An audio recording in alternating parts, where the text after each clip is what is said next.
Nah, jadi oke sebentar, kaget mendadak di-record. Jadi pada umumnya pasti galeri itu ada pencetusnya, yang kayak kalian sudah dengar beberapa namanya, kayak dulu yang ada Edwin's Gallery atau Ken's Gallery seperti itu, kadang-kadang bahkan apa namanya, menggunakan nama pemiliknya. Kebetulan kayak saya di Back Art itu, nama foundernya saya itu, prinsipal saya adalah Susan Peck. Dia orang Korea yang udah lama tinggal di Amerika dan biasanya itu menjadi tren ya untuk menggunakan nama keluarga untuk menjadi nama galeri. Tapi ada juga seperti Rough Projects atau Sri Santi Syndicate itu seperti itu menggunakan nama lain. Jadi pemiliknya biasanya ketika awal-awal mendirikan galeri itu dia akan terjun langsung tuh ke lapangan. Jadi ketika galerinya masih muda, masih yang bisa dibilang masih berumur kayak 0 tahun lah ya, itu dia terjun langsung ke lapangan, mengelola semuanya dari nol, melakukan semuanya itu termasuk dengan kayak bertemu dengan senimannya, dengan berupanya, maupun kayak mengelola pameran, bertemu dengan klien dan sebagainya.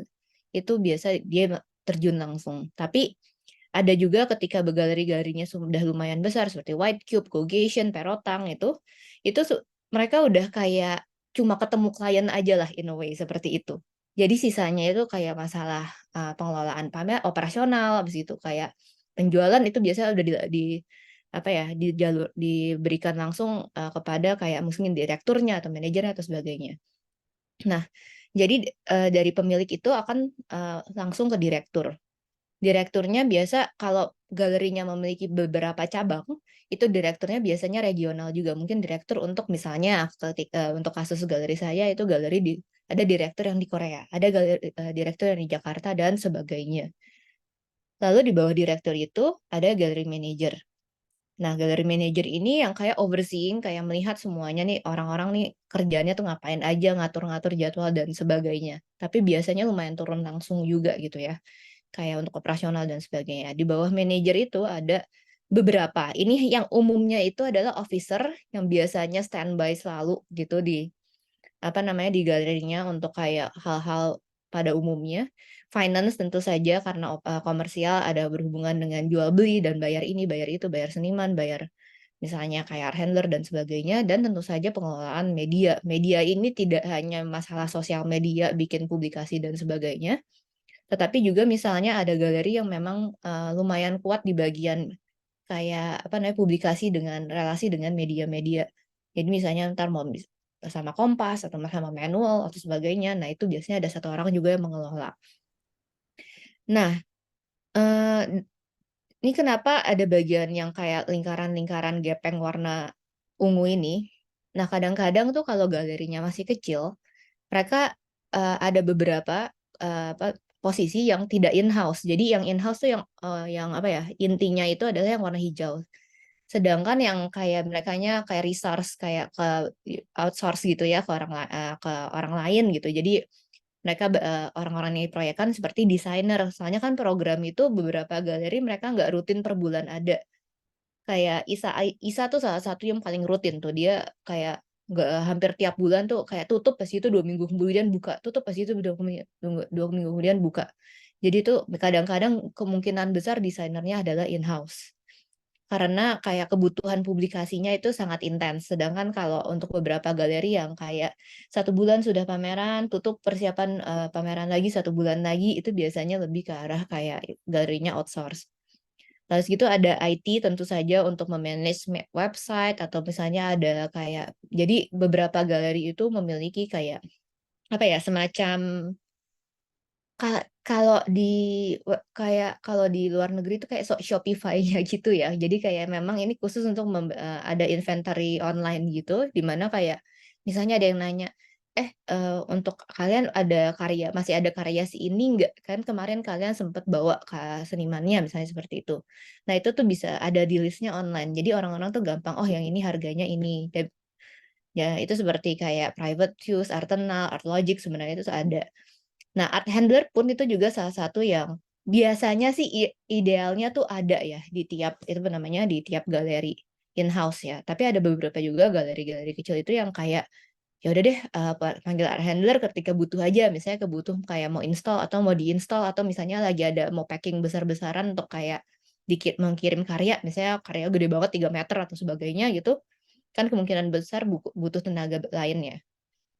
Nah, ini nih kurator nih, peran kurator di dalam galeri itu sebenarnya kadang-kadang bisa dibilang kayak banyak didiskusikan ya, karena kalau di luar negeri, galeri-galeri itu hampir tidak pernah memakai kurator ketika membuat programnya.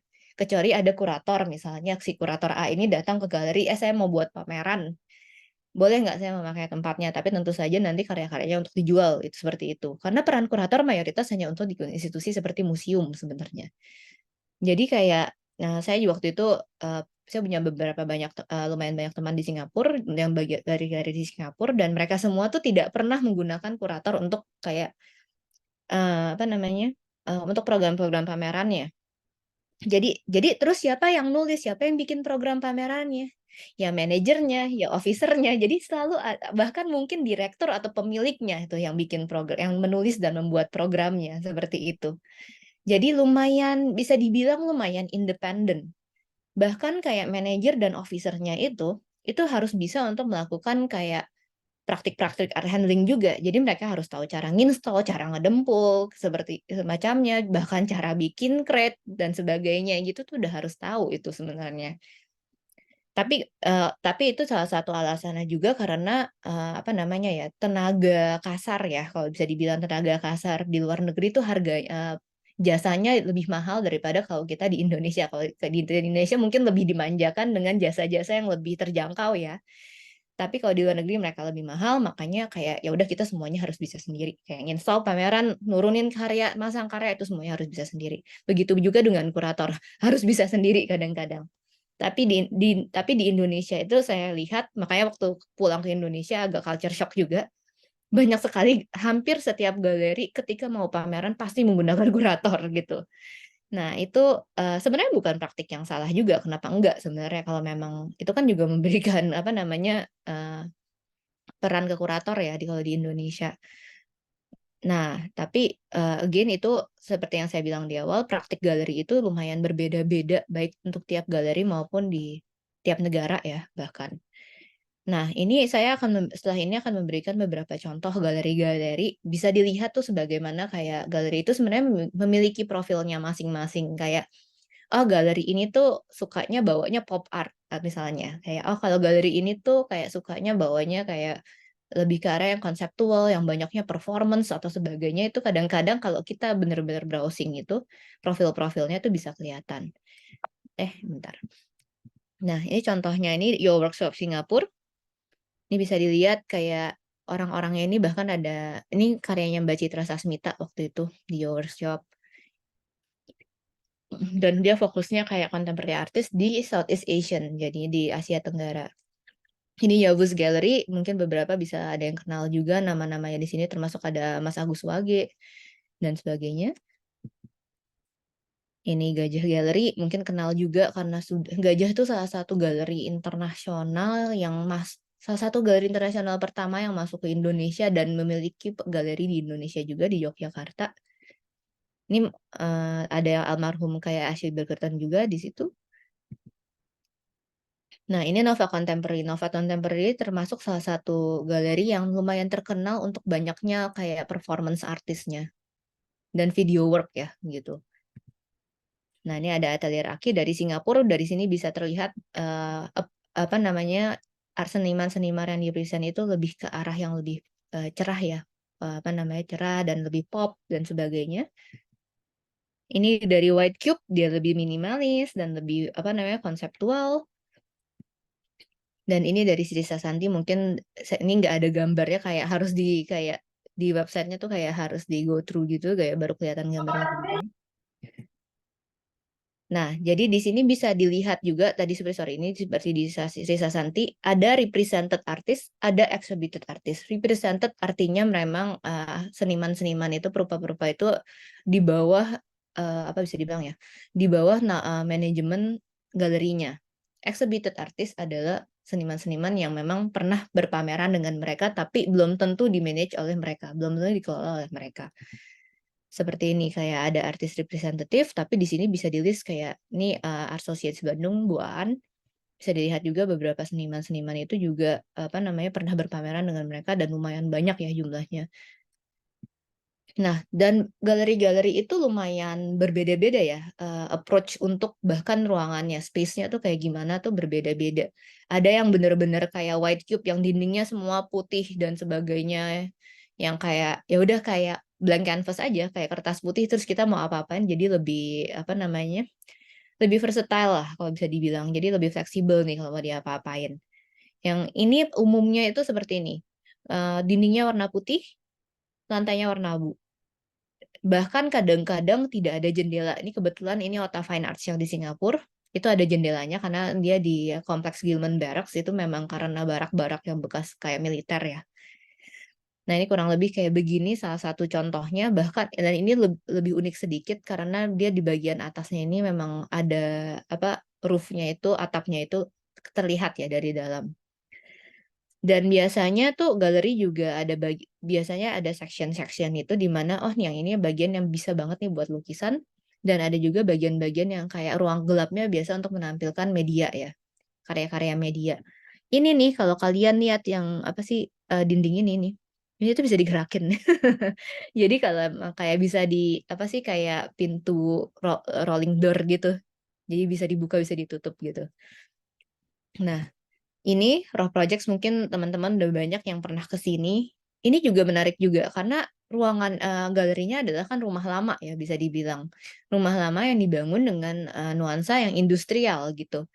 Dan ini salah satu galeri yang, langit-langitnya sangat tinggi, bisa dibilang sangat tinggi dibanding kayak galeri-galeri pada umumnya. Galeri pada umumnya tuh sekitar ya 3,5 4 meter, ini bisa mungkin sampai 6 meter lebih ya kalau, Raw Projects tuh. Dan ada natural lighting juga dari atas, ada skylight-nya yang memberikan kayak kayak cahaya natural, dan jadi lumayan versatile juga ketika ingin, melakukan kayak berbagai instalasi ya. Contohnya seperti yang di kanan, kemarin Roma Rama instalasi, dan yang di kiri itu waktu yang One yang pertama mereka, pameran pertama setelah membuka. Dan jadi, apa ya, bisa nilai jual galeri itu juga ruangan di galeri itu juga menjadi salah satu kayak apa namanya, hal yang dicari oleh seniman ketika mereka mau berpameran juga. Kayak, oh saya misalnya begitu, ada seorang seniman yang karyanya gigantis gitu, yang misalnya 4 meteran lah, 6 meteran lah, atau memang yang merespon ruang, pasti dia mencarinya lebih ke arah raw projects gitu. Tapi ketika mereka kayak, oh karya saya kecil-kecil kok, kayak cuma lukisan atau enggak patung yang mungkin 50 senti, 1 meter maksimal, ya udah seperti Otta Fine Arts itu sudah cukup gitu. Nah, makanya ini, dan, apa namanya, daya tarik dan saya punya beberapa kenalan seniman juga yang ketika saya tuh, pengen deh lagi pengen cari tempat buat pameran, tapi saya butuhnya ruangan, apa namanya, galerinya yang, apa ya, bisa dibilang tuh profilnya tuh cocok dengan karya saya, gitu. Jadi mereka kadang-kadang suka nanya, "Kira-kira mana ya? Kan karyaku kayak gini gini, cocoknya yang mana?" "Oh, kalau yang kayak gini mungkin cocoknya di sini, kalau yang cari natural lighting mungkin jangan di Jakarta." Kalau Jakarta soalnya kan gedung tertutup semua gitu kan, seperti itu. Nah, galeri pun itu enggak, 100% artinya program-programnya tuh harus di galeri. Mereka bisa juga membuat program di galeri lain, berkolaborasi kolaborasi di antar galeri itu sangat, apa namanya, sangat memungkinkan kan ya. Contohnya ini ada David Zwirner, dia salah satu galeri yang main tersohor juga di Amerika Serikat. Dia ini bikin, program, ini dia menggunakan kayak semacam gudang gitu ya. Dia namanya Performance Art Space, mungkin kalau teman-teman udah sempat mengunjungi Jogja Biennale, kayak dari Monumen Bibis kan bisa jalan dikit tuh kayak ada gudang Bibis namanya tuh. Nah, kurang lebih seperti itu. Jadi, galeri itu juga bisa membuat program kayak ini kan karyanya lumayan gigantis-gigantis ya, ada railing segala lah, ada kayak struktur-struktur yang kayak tingginya mungkin 6 meter, seperti itu. Nah, makanya kalau memang itu tidak memungkinkan dilakukan di dalam galerinya yang dengan tempat yang terbatas, ruangan yang terbatas, sangat mungkin juga untuk memindahkan programnya di tempat lain. Bahkan kayak namanya juga galeri komersil ya, banyak sekali itu kolaborasi-kolaborasi yang dengan kayak, apa ya, perusahaan-perusahaan yang memang membutuhkan jasa konsultasi seni. Contohnya kayak Isa Art itu kan arts and consultancy ya. Nah, Isa Art itu tuh banyak sekali kerjasama dengan hotel sebenarnya. Untuk kayak misalnya ada hotel-hotel nih yang baru, apa namanya, baru baru bangun gitu, terus kayak, "Oh saya pengen ada karya seni di dalam hotel ini." Soalnya itu kan juga selling point-nya juga kan yang kayak, "Oh kita di dalam hotel ini ada si karya ini loh yang sangat kayak well known," misalnya seperti itu. Nah itu tuh, biasanya kayak seperti Isa itu akan membantu tuh, "Oh saya bisa nih, saranin karya si ini untuk masuk di hotel ini, karena ini cocok dengan profilnya hotel ini kayak will give a kayak luxury feel lah, kayak prestige-nya ada lah," gitu. Nah seperti itu tuh sangat memungkinkan banget untuk, dilakukan oleh galeri komersil ya. Tentu saja, senimannya jika akhirnya karya terpilih akan mendapat komisi juga dari situ, atau bahkan hotelnya bahkan bilang, "Saya mau, karyanya nggak mau yang lama, nggak mau yang stok," gitu. Saya mau yang, apa namanya, karyanya inventory, apa namanya, dibikin baru yang merespon hotelnya, misalnya seperti itu. Atau merespon gedungnya, seperti itu tuh juga bisa jadi. Nah, jadi itu, program-program yang bisa dilakukan oleh galeri, dan selain itu ada juga galeri-galeri yang walaupun masih bersifat komersil, tapi juga ada program-program residensi ya, seperti ini.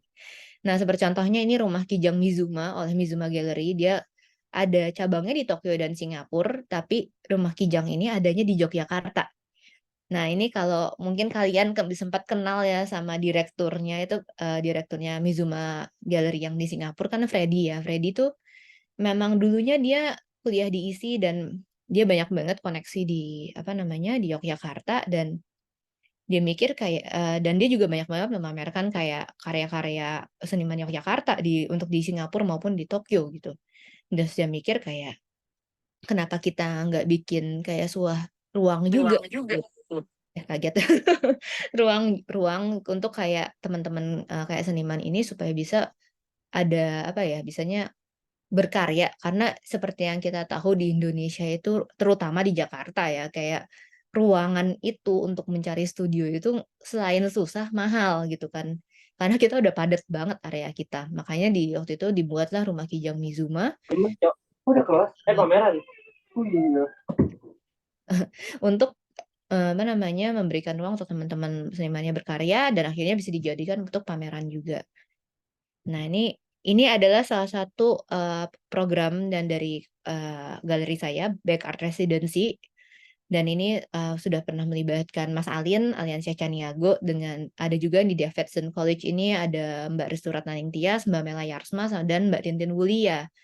Jadi waktu itu kayak prinsipal saya juga ini bekerja samanya ini bukan kayak residensi di dalam galerinya, tapi justru bekerja sama dengan institusi-institusi lain. Kayak MOT Plus itu kalau nggak salah tuh yang di Hong Kong apa di Taiwan deh, saya lupa. Dan sedangkan kayak, yang di Davidson College itu yang di Amerika Serikat. Jadi memang waktu itu memang pada dasarnya prinsipal saya tuh memang menjunjung tinggi untuk kayak edukasi juga di dalam seni, makanya dia ingin kayak seniman-seniman dari kayak luar Amerika Serikat untuk bisa datang ke Amerika Serikat untuk bisa berkarya di sana. Mereka bisa melakukan riset, bisa bertemu dengan kayak bertukar ilmu juga dengan orang-orang di sana dan lalu kayak berpameran juga. Jadi bisa dibilang kayak apa ya, ya apa namanya, knowledge exchange dan experience exchange juga di situ. Nah, dan salah satunya juga selain kayak residensi dan program-program lainnya itu adalah seperti ini, Seven Bandung Contemporary Art Awards ini yang dilakukan oleh Art Associates. Ini adalah kayak ajang apa ya, Iya, award. bias antara ini kalau misalnya kelas gua dia. Oke. Sorry teman-teman tolong ya mic-nya kalau kelupaan. Iya, jadi kayak awards itu juga salah satu program bisa dilakukan oleh apa namanya, galeri, dan ini, juga membantu kayak terutama untuk seniman-seniman muda ya yang belum sempat terdengar namanya itu bisa kayak untuk mendapatkan panggung ya bisa dibilang untuk semoga jadi orang-orang tuh aware, "Oh ada loh seniman ini." Kan biasanya kita, apa, ada juga UOB Painting of the Year ya, tapi itu memang kayak agak terbatas di painting. Jadi kayak sebuah karya yang ditampilkan pada sebuah dinding gitu kan. Dan lumayan restricted, sedangkan kalau baca ini memang lebih bisa fokus kayak, oh dia membuat patung, dia mau buat instalasi, atau bahkan performance. Waktu itu salah satu finalisnya adalah performance artist kan, Victoria Kosasih. Dan dari situ dengan adanya ini tidak hanya karena awards itu adalah satu ajang yang memang didatangi oleh kayak walaupun dengan peers-nya masing-masing ya, teman-teman masing-masing, tapi juga kayak galeri-galeri itu juga datang buat scouting juga gitu, kayak, "Oh ada kita datang ke sini, oh ada seniman baru nih." Dan salah satu seniman apa, yang di-represent oleh Baik Art itu, kita tahunya dari, baca ini sebenarnya. Jadi, kalau memang teman-teman walaupun di, apa namanya, pendidikan seni rupa tapi ingin menjadi seorang seniman, mungkin bisa salah satu hal yang mungkin bisa kalian lakukan adalah juga aktif mengikuti hal-hal seperti ini gitu loh. Karena itu salah satu hal yang tempat di mana kayak galeri-galeri itu meng-scouting kayak seniman-seniman baru. Nah, ini galeri dan perupa, gimana sih hubungannya kurang lebih? Nah, gimana sih galeri itu bisa sampai ke perupa gitu loh? Salah satunya adalah lewat pameran. Either kayak dari kayak apa namanya, eee, yang kerja di galeri mendatangi pamerannya, atau sang galeri ini mengajak perupanya untuk berpameran di galerinya. Dan selain itu, galeri itu juga orang-orangnya, lumayan rajin untuk mendatangi, komunitas, proyek seni, dan sebagainya. Dan seperti yang barusan saya bilang juga, ada awards juga, itu kayak hal-hal ini tuh yang sering didatangi untuk kayak bertemu dengan perupa-perupanya. Jadi itu tuh kayak semacam kayak, apa ya, pacaran lah gitu ya. Jadi kayak kadang-kadang orang dari galerinya ngelihat, "Oh karyanya bagus nih," kayak kita ngelihat, "Oh fotonya nih kayak cakep nih," gitu kan. Di situ tapi mau ketemu dulu nih, apakah orang ini menyenangkan atau gampang untuk diajak kerja sama dan sebagainya, barulah kayak diajak. Tapi ketika ketemu ternyata perupanya, aduh dia kok kayak sombong banget, kok dia kayak ngomongnya ngawang atau sebagainya gitu, ya mungkin kayak consider lagi. Mungkin bukan untuk kayak pameran yang ini, mungkin kita bisa untuk pameran yang lainnya dan sebagainya. Dan kita juga banyak banget di galeri itu mendapatkan kayak referensi dari sesama perupa lain. Misalnya si perupa A sudah pernah bekerja sama atau di-represent sama kita. Lalu dia bilang, "Eh, aku tuh punya temen si perupa B nih, dia karyanya seperti ini. Mungkin nggak kalau dia apa namanya, pameran juga untuk, dibuatkan pameran sama kalian." Itu tuh ada juga seperti itu. Dan selain itu di bursa seni, walaupun kita juga kadang-kadang buka dan bekerja ya di bursa-bursa seni kayak di Art Jakarta, bukan Bazar Art, udah lewat, Art Moments atau bahkan Art Art SJ dan sebagainya, itu tapi kadang-kadang juga kita kayak ngeliat, "Oh ini bagus nih, mungkin nggak ya kita ajak kerja sama?" Seperti itu. Tapi diingat lagi kayak nanti ada juga kerjasama antar galeri, itu mungkin kayak lumayan udah detail banget, nanti itu kayak saya nggak tahu entar ada sesi lagi bersama saya atau enggak, tapi itu nanti untuk bahasan lain kali ya, soalnya nanti akan lebih banyak lagi tentang itu. Nah, ini juga hubungannya ada berupa galeri dan kolektor, di mana jadi galeri itu akan berhubungan dengan perupa untuk menampilkan karyanya, lalu habis gitu untuk apa namanya, diperkenalkan ke kolektor. Tapi at the same time, itu kadang-kadang kolektor itu berbagai jenis juga, sama kayak galeri. Kolektor tuh berbagai jenis juga, ada yang kayak kita mau beli pakaian gitu kayak, "Oh saya suka nih bajunya," misalnya, "saya suka nih karyanya," ya udah saya langsung beli tanpa perlu mengenali ini siapa sih perupanya gitu. Tapi ada juga kolektor-kolektor yang mungkin jauh lebih serius ya mendalami seni, dia yang kayak, "Saya mau tahu dulu nih senimannya seperti apa, saya mau tahu dulu nih perupanya seperti apa."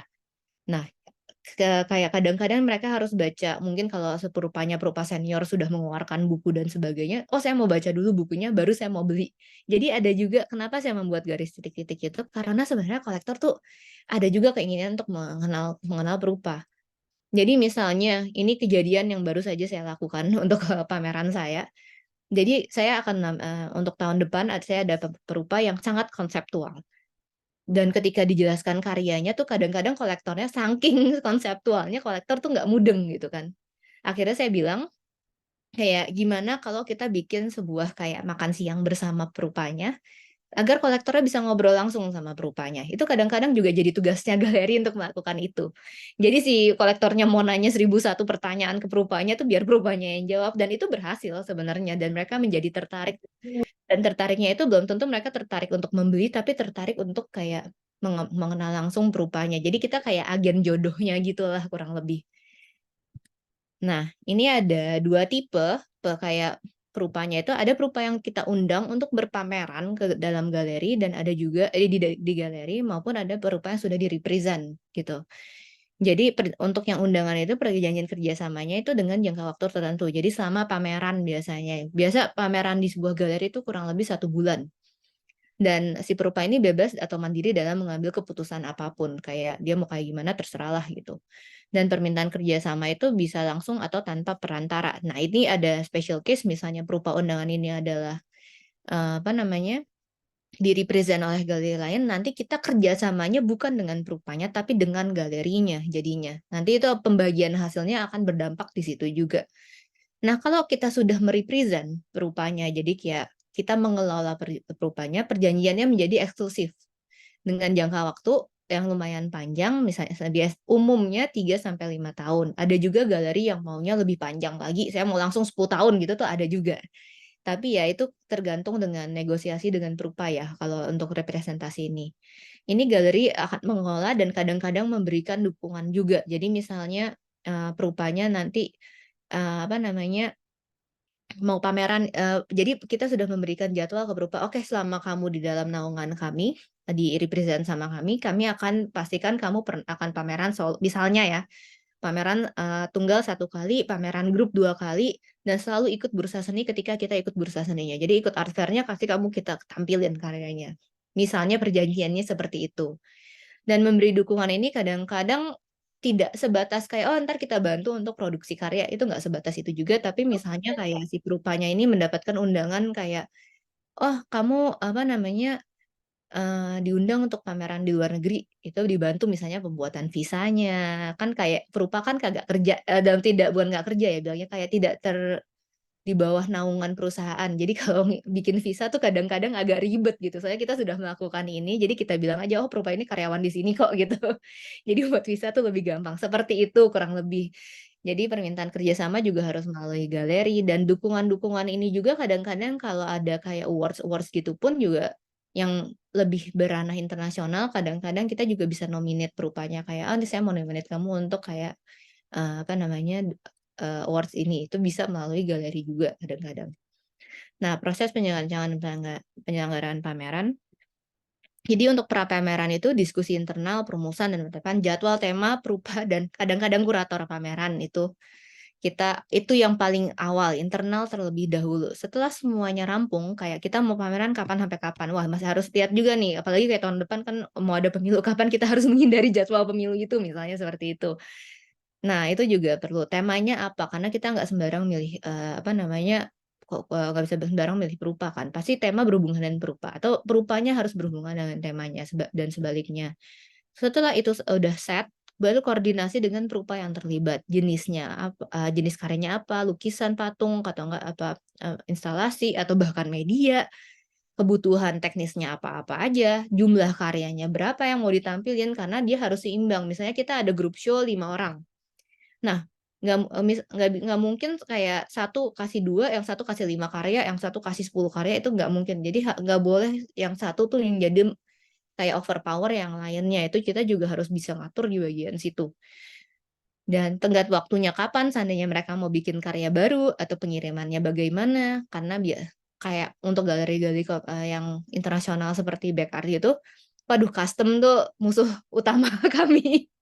Karena kita harus mikirin ke otak ini kalau dikirim ketahan di custom berapa lama nih gitu kan. Ya itu salah satu yang harus dipikirkan. Jadi misalnya kita udah tahu kalau di custom itu di bea cukai ketahannya pasti minimal sebulan, ya akhirnya kita harus masuk itu minimal kayak udah ngirim tuh kurang lebih harus kayak 2 bulan sebelumnya, kurang lebih seperti itu.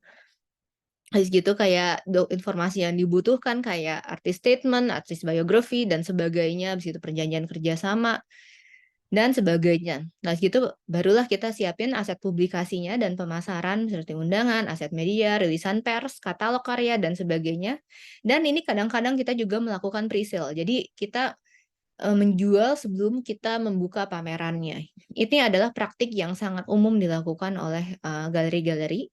Jadi terutama kita berikan kayak ke klien-klien yang memang sudah lumayan sering ya bersama kami. Jadi kadang-kadang, kolektor itu bisa suka rebutan soalnya, kayak misalnya kita menampilkan seorang pameran yang memang lumayan terkenal, dan kita tahu nih orang-orang udah kayak ngincer banget nih pengen punya dia. Nah, dari itu barulah ketika presale kita akhirnya nawarin, "Eh, nih kita bawa si ini nih, lu mau nge-tag nggak?" Nih kayak gitu kurang lebih, kayak begitu. Kadang-kadang ada yang kayak, "Oke, gue bayar sekarang juga." Jadi in a way kita mamerin karya yang udah laku waktu kita buka pameran. Seperti itu tuh tuh, hal yang sangat mungkin ya.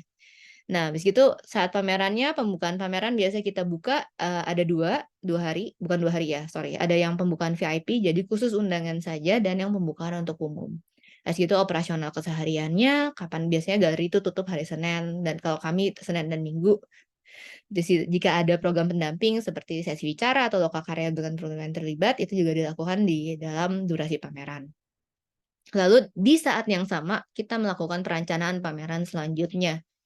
Jadi misalnya apa namanya, kayak nggak ada breaknya sih kalau bisa dibilang kita di galeri, sama lah kayak kerja pada umumnya.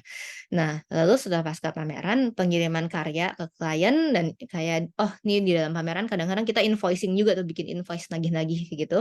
Habis gitu setelah invoice sudah lunas, baru kita pengiriman karya ke klien, habis itu di installation dan sebagainya.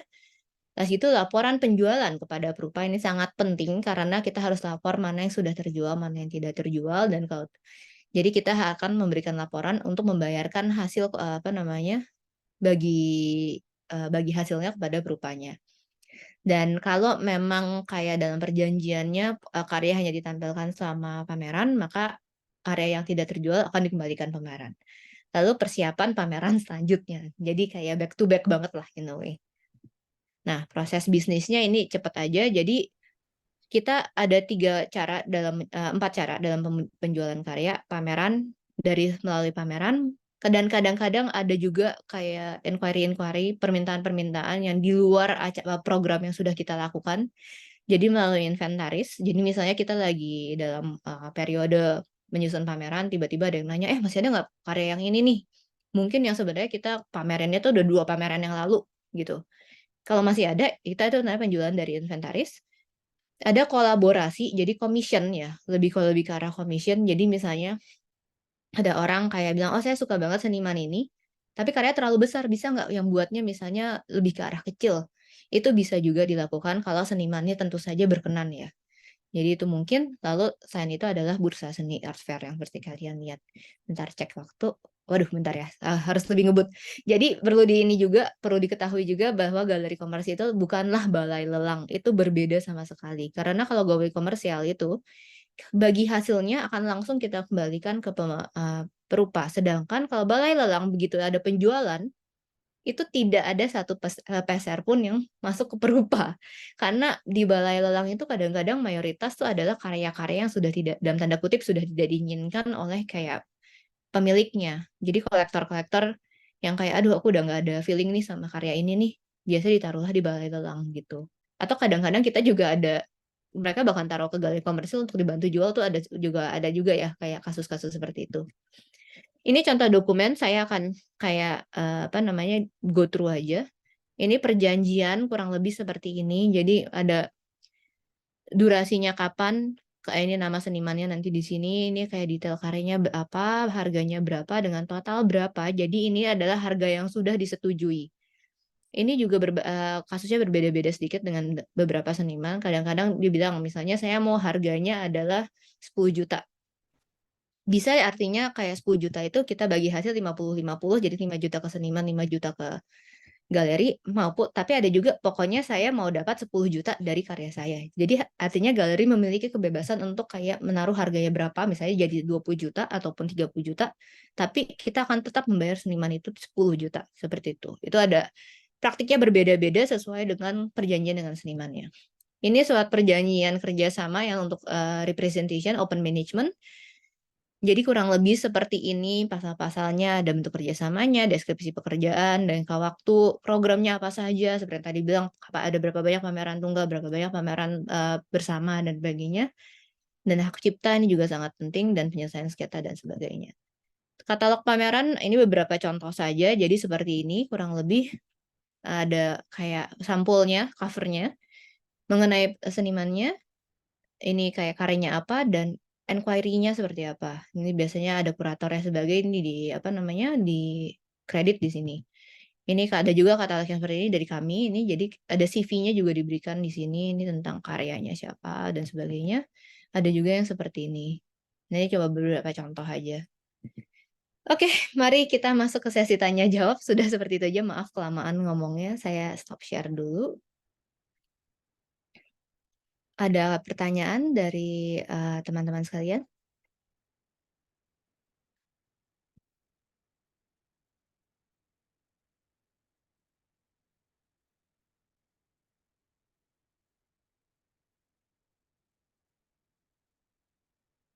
Kalau ada pertanyaan boleh raise hand dulu, jadi bisa tahu juga saya yang mana.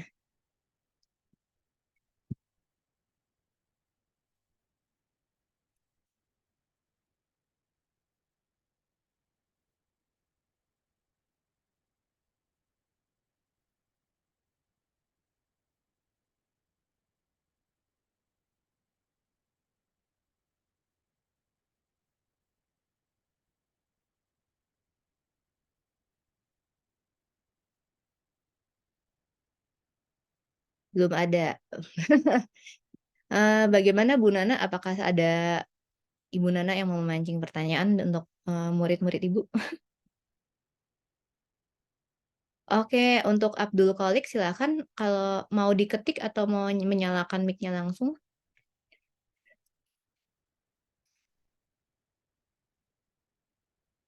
Oke, ditunggu ketikannya.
Oke, jadi, dari pertanyaan dari Abdul Qolik ini saya bacakan saja mungkin untuk teman-teman yang belum baca.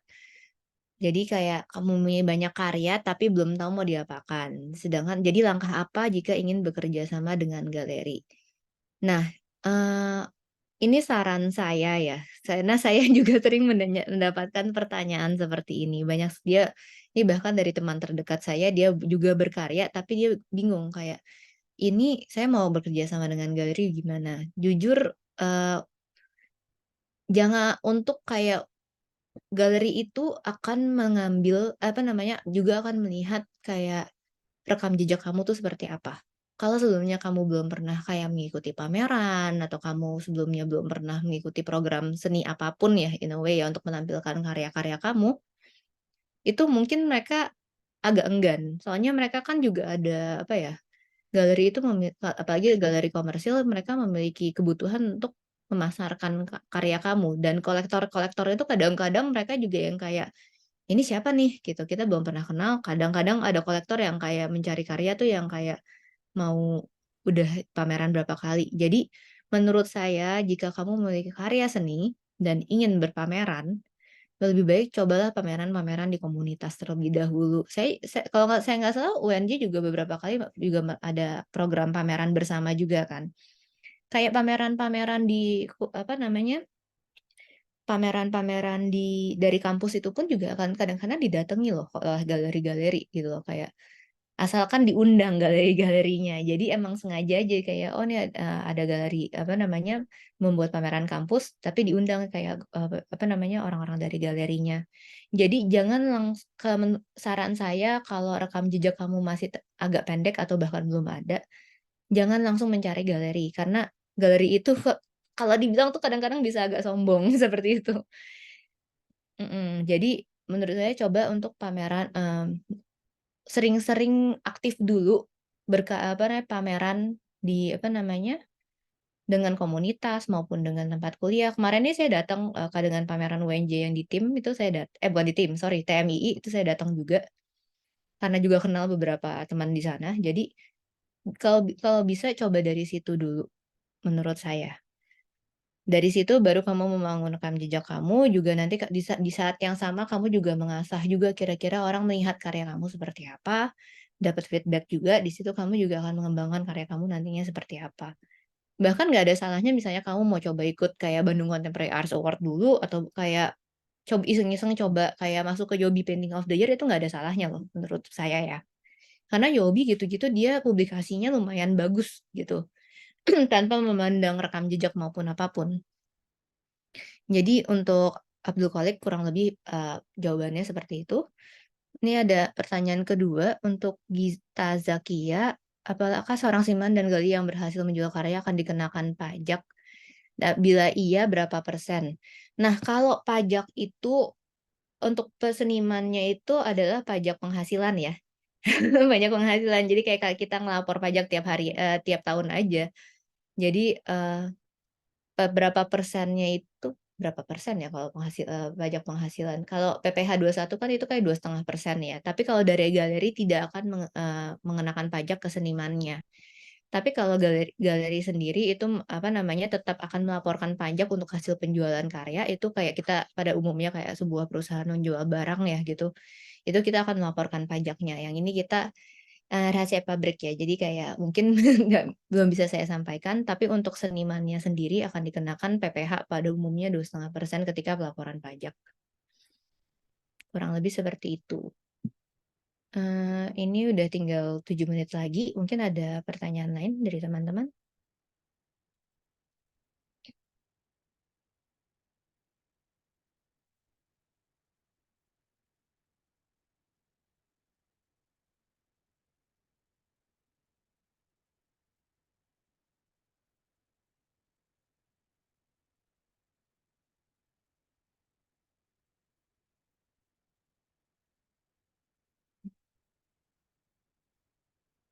Ini ada pertanyaan dari 3 orang sekaligus, karena namanya ada 3 orang. Untuk pembuatan karya itu alat dan bahan apakah sangat berpengaruh terhadap penjualan atau dalam pameran? Sebenarnya tergantung ya, karena saya nggak bisa bilang itu berpengaruh atau enggak.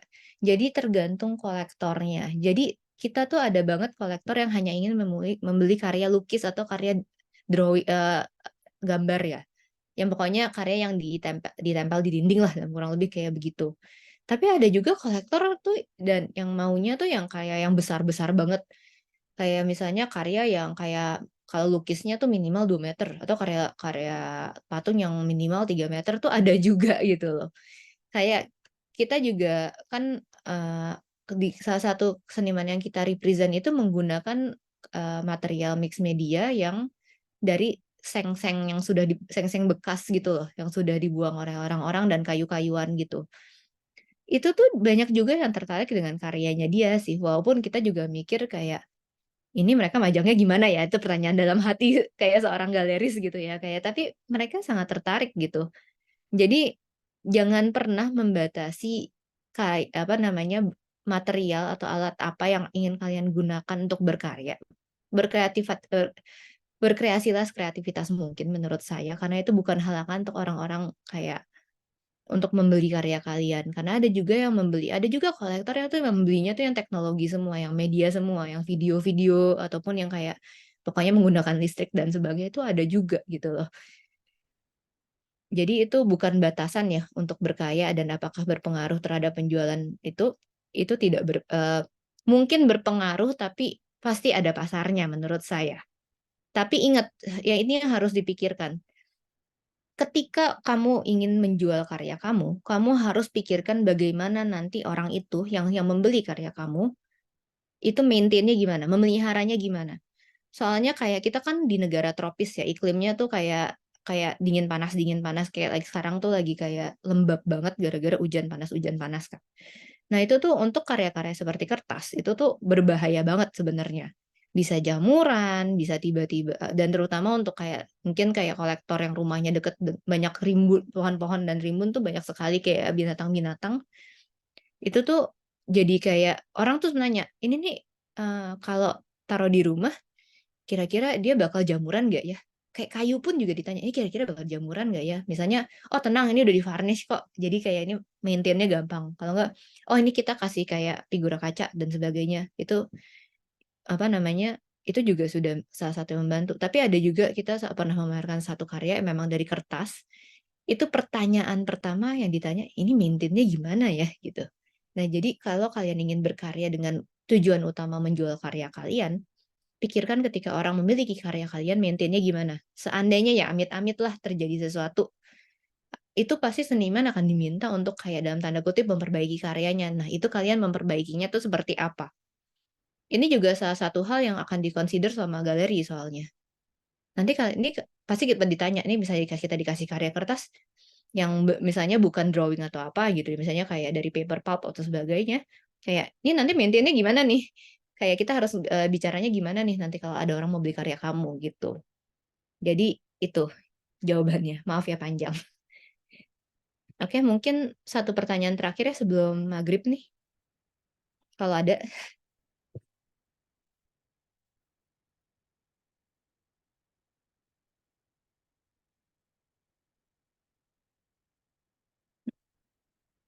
Waduh ada 2. Bentar, oke bentar ya baca dulu. Jadi dengan konsep yang beda mmm, tergantung makna, untuk dari Hana ya, ini mengenai konsep yang berbeda apakah menjadi tertarik untuk memamerkan. Sebenarnya tergantung banget makna dari beda ini itu apa. Soalnya kalau kita melihat kematangan juga sih dari apa namanya, senimannya sendiri. Karena walaupun fokus kita juga memamerkan karya, tapi beberapa galeri itu juga matanya lumayan ini ya, lumayan kritis ya. Kayak kita juga ngelihat kayak ini kalau kita jual konsepnya menarik dan apakah bisa kena ke orang-orang juga. Soalnya kolektor di Indonesia nih, kita ngelihat base-nya ya dari Indonesia tuh kalau karyanya itu kayak triggering something ya, kayak misalnya dia bisa relate sama karyanya kayak, "Oh ini karya di tahun saya lahir atau tahun yang saya bermakna buat saya," atau dengan kejadian yang bermakna untuk saya, biasanya dia lumayan tertarik untuk kayak membeli karya itu, biasanya seperti itu. Jadi tergantung makna kamu dengan konsep yang beda itu apa apa ya maknanya, karena beda itu sangat relatif ya. Apakah bedanya jadi sangat nyentrik, tapi belum tentu orang suka yang nyentrik-nyentrik, karena kolektor berbeda-beda juga, gitu. Oke, ini pertanyaan terakhir yang akan saya jawab ya dari Sabrina Albar, dalam penjualan karya berapa persen keuntungan ini, umumnya 50% 50-50 galeri dan seniman dengan, biasanya ada share diskon. Jadi tentu saja kolektor suka minta diskon, itu kok share diskonnya 10%. Tapi tergantung juga, ada juga kayak, apa namanya, tergantung perjanjian dengan senimannya, ada yang tidak mau share diskon, ada yang misalnya kayak 60-40, 60 ke seniman, 40 ke galeri, atau bahkan yang tadi saya bilang kadang-kadang pokoknya senimannya bilang, "Saya mau dapatnya misalnya sekian rupiah, kok kamu mau jual berapa rupiah, 3 kali lipat, 10 kali lipat, itu terserah." Jadi ada juga yang seperti itu untuk share, bagi hasilnya ya. Tapi umumnya adalah 50/50. Oke, jadi pas jam 6, bagaimana? Mungkin itu udah pertanyaan terakhir yang saya jawab. Terima kasih banyak untuk teman-teman semua yang sudah banyak bertanya, saya senang banget ada banyak pertanyaan, maaf banget agak lama ngomongnya. Saya kembalikan ke Bu Aprina atau Yuan nih sebagai host. Ibu Afrina, Bu, Coba apakah Bu Afrina masih ada?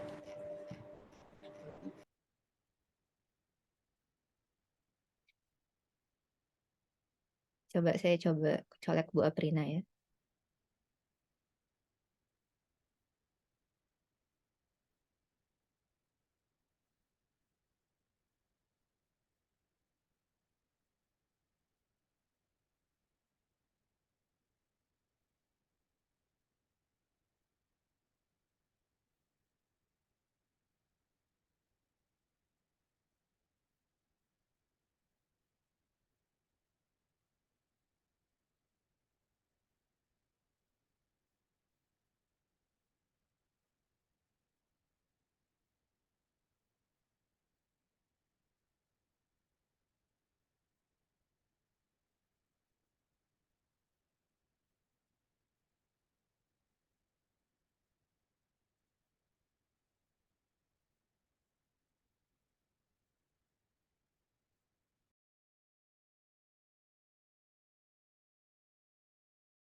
Halo, selamat sore. Terima kasih ya. Aduh, mohon maaf tadi kepotong, kena macet di jalan. Terima kasih Mbak Renjana atau Mbak Widi.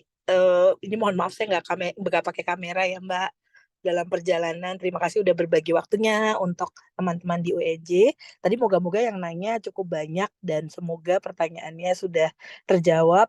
Kalau misalnya ada yang masih mau nanya, boleh email nggak, Mbak? Atau gimana?